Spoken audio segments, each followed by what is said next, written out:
내일 임기가 시작이 되는 김호수 신임 총장은 취임하자마자 현 정부 인사들이 연루된 민감한 사건들로부터 어떻게 처분할지 결정해야 합니다. 취임 전부터 논란이 된 정치적 중립성이 시험대에 오른 셈인데 이 밖에도 검찰 개혁을 마무리 짓겠다는 법무부와의 관계 설정 등 과제가 산적합니다. 이어서 나혜인 기자가 보도합니다.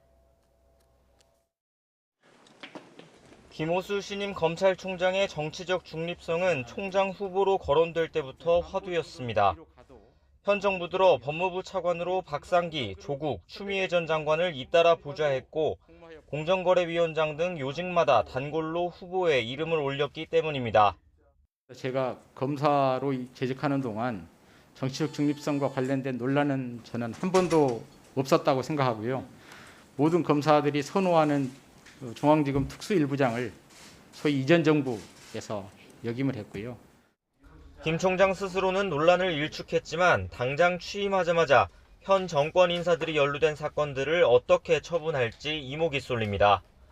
월성원전 경제성 평가 조작 의혹 사건을 수사해온 대전지검은 이미 백운규 전 산업통상자원부 장관과 최이봉 전 청와대 산업정책비서관 등 핵심 인물들을 재판에 넘기겠다고 대검찰청에 보고한 상황입니다.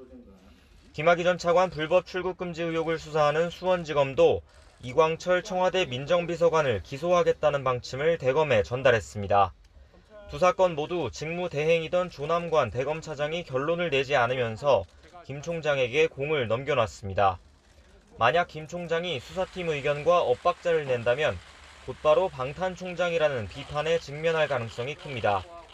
특히 김 전 차관 사건의 경우 김 총장 본인이 수원지검 서면 조사를 받는 등 연루돼 있어 수사 지휘는 회피할 방침인데 조국 전 법무부 장관이나 윤대진 전 검찰국장 등 다른 윗선 수사 확대에 영향이 있을지 주목됩니다.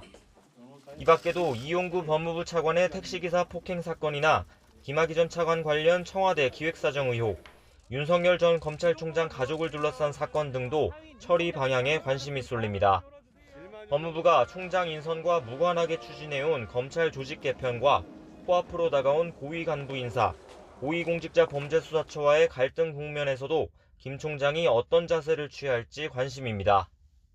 사실상 문재인 정부의 마지막 검찰총장이 될 김 총장이 취임 초기 정치적 중립 논란을 불식시키지 못한다면 조직 내부 신망은 물론 검찰개혁에 대한 정당성까지 모두 흔들릴 수 있다는 전망이 나옵니다. YTN 나혜인입니다.